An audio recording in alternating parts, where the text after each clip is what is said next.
پاکستان کا کابل میں سفیر کی تعیناتی کا فیصلہ، نائب وزیر اعظم اسحاق ڈار کہتے ہیں پاک افغان تعلقات مثبت سمت میں گامزن ہیں، کابل میں ناظم الامور کے عہدے کو بڑھا کر سفیر کے درجے تک لے جائے گا، یقین ہے یہ اقدام برادر ملکوں کے روابط مزید مضبوط بنانے میں مددگار ہوگا، انسداد دہشت گردی تجارت میں تعاون کو گہرا کرنے میں مدد ملے گی۔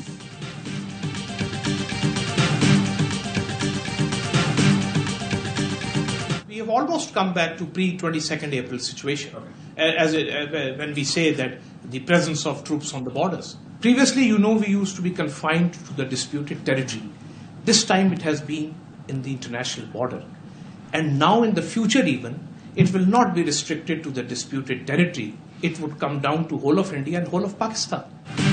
مستقبل میں جارحیت ہوئی تو متنازع علاقوں کے ساتھ دونوں ملک متاثر ہو سکتے ہیں۔ ماضی میں کشیدگی صرف متنازع علاقوں تک محدود رہتی تھی، اس بار بھارت نے پہلے شہروں پھر سرحد اور LOC پر جارحیت کی۔ اس دوران جوہری ہتھیاروں کی طرف کوئی پیش قدمی نہیں کی گئی، لیکن صورتحال خطرناک تھی۔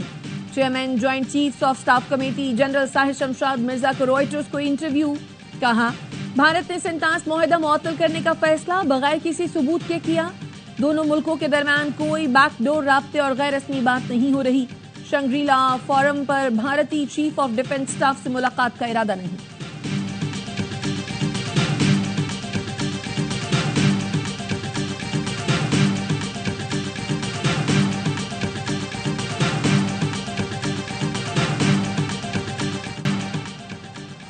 پاکستان نے بھارت کے 5 طیارے گرائے، بھارتیہ جنتا پارٹی کے سینئر رہنما سبرامنین سوامی نے اعتراف کر لیا، انٹرویو میں بتایا چین کے طیارے بہترین جبکہ فرانس کے طیارے اچھے نہیں تھے، مودی کے ہوتے طیارے گرنے پر تحقیقات یا بات چیت ممکن نہیں، امید ہے مودی طیارے گرنے پر بھارتی عوام کو سچائی سے آگاہ کریں گے۔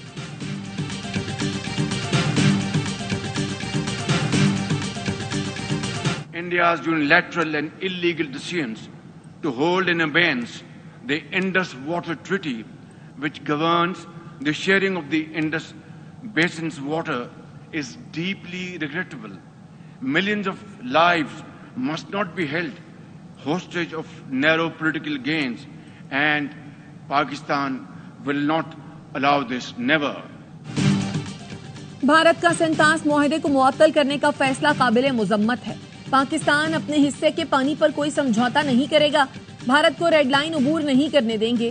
وزیر اعظم شہباز شریف کا دوشنبے میں گلیشیئرز کانفرنس سے خطاب، کہا لاکھوں انسانوں کی زندگیاں سیاسی مفادات کی نظر نہیں کی جا سکتی، ہمیں تسلیم کرنا ہوگا کہ پانی سیاسی سرحدوں سے بالاتر ہے۔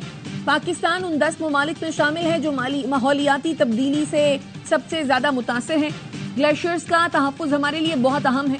وزیر اعظم کا کہنا تھا آج کی دنیا غزہ میں روایتی ہتھیاروں کے استعمال کے تازہ زخموں کی گواہ ہے، غزہ میں ہتھیاروں کے استعمال نے گہرے دکھ اور تکلیف کے نشان چھوڑے ہیں۔ وزیر اعظم غیر ملکی دوروں کے بعد وطن واپس پہنچ گئے۔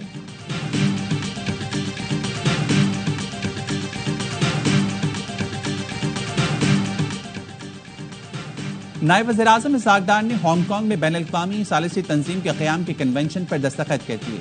ترجمان دفتر خارجہ کے مطابق اسحاق ڈار نے کہا چینی قیادت نے IOMAID کے قیام میں دانشمندی کا مظاہرہ کیا، اس سے بین الاقوامی امن، استحکام اور ترقی کو فروغ ملے گا۔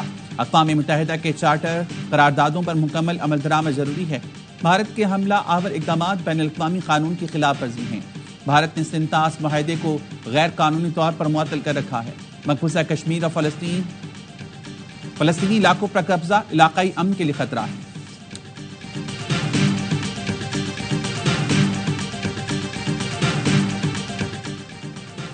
Pakistan virtual asset regulatory authority کے قیام کا فیصلہ، وزیر خزانہ محمد اورنگزیب کی زیر صدارت اجلاس، کرپٹو اور ڈیجیٹل کرنسی کی ریگولیشن سے متعلق امور پر بات چیت، وزیر خزانہ نے ڈیجیٹل کرنسی کے لیے ریگولیشن فریم ورک جلد تیار کرنے کی ہدایت کر دی۔ اجلاس میں Pakistan virtual asset regulatory authority قائم کرنے کے لیے تجاویز کا جائزہ لیا گیا۔ پاکستان اور IMF کے درمیان مذاکرات میں تنخواہوں اور پینشن میں اضافے کے فیصلے پر جزوی اتفاق، ذرائع کا کہنا ہے بجٹ پر ورچوئل مذاکرات میں تنخواہ دار طبقے کو ٹیکس میں ریلیف کے لیے IMF کو منانے کی کوششیں جاری۔ IMF کا اعتراض ہے خواہ دار طبقے کو ریلیف کے بعد ٹیکس ہدف کیسے حاصل ہوگا۔ IMF نے مطالبہ کیا سیلز ٹیکس کی تمام رعایت اور چھوٹ ختم کر دی جائیں، سولر پینل کی امپورٹ پر بھی سیلز ٹیکس عائد کیا جائے، امپورٹڈ تمام اشیاء پر 1.5% ود ہولڈنگ ٹیکس لگایا جائے۔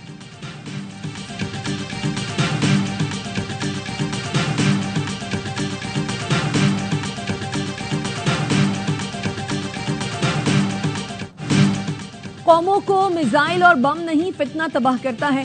کوئی آپ کو کہے جلا دو, گرا دو, توڑ دو تو آپ نے یہ نہیں کرنا. کسی کے کہنے پر ملک کے خلاف قدم مت اٹھانا. پاکستان کی سلامتی اور بقا ہماری ریڈ لائن ہے.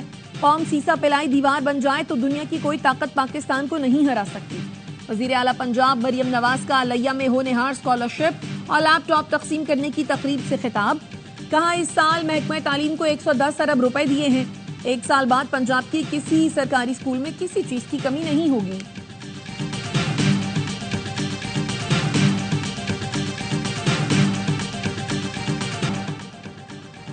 نو مئی کو اسلام آباد کے تھانہ رمرہ حملہ کیس میں 11 مجرموں کو 15 سال 4 ماہ اور جرمانے کی سزا. 4 ملزمان گرفتار. اسلام آباد کی انسداد دہشت گردی عدالت نے P T I M N A Abdul Latif, سابق ایم پی اے وزیر زادہ کلاشی اور دیگر کو سزا سنائی. عدالت نے غیر حاضر ملزمان کے وارنٹ جاری کر دیے. جج طاہر عباس نے ریمارکس دیے. اسلام آباد کے تھانوں پر حملہ ہوتا ہے تو ملک میں کوئی جگہ رہنے کے قابل نہیں.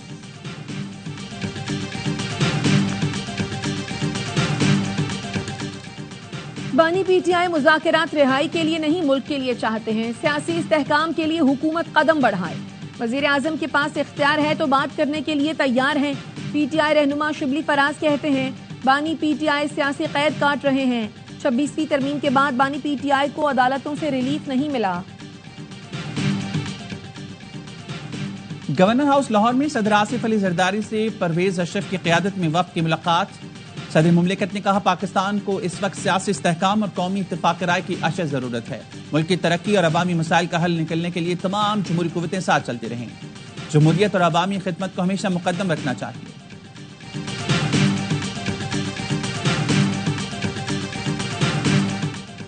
سپریم کورٹ کے جج جسٹس منیب اختر نے قائم مقام چیف جسٹس کے عہدے کا حلف اٹھا لیا. جسٹس جمال خان مندوخیل نے جسٹس منیب اختر سے حلف لیا.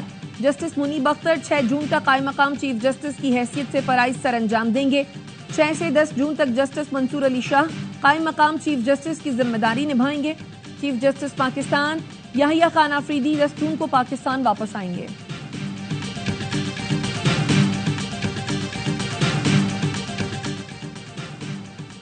سیف غزہ کے زیر اہتمام نیشنل پریس کلب اسلام آباد کے باہر احتجاج مظاہرے میں شریک سابق سینیٹر مشتاق احمد سمیت 9 افراد کو حراست میں لے لیا گیا.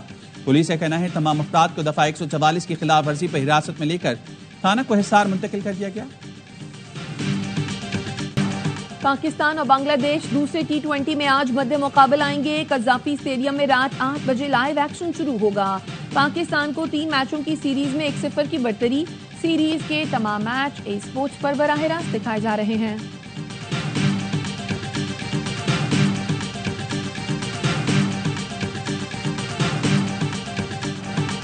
اور عید الاضحیٰ کی تیاری. مویشی منڈیوں میں قربانی کے جانوروں کی خریداری. تگڑے بیل اور گائے سکھر کی مویشی منڈی کی رونق بن گئے. ویپاری خریداروں کے منتظر. کراچی، لاہور اور پشاور کی مویشی منڈیوں میں رش بڑھ گیا.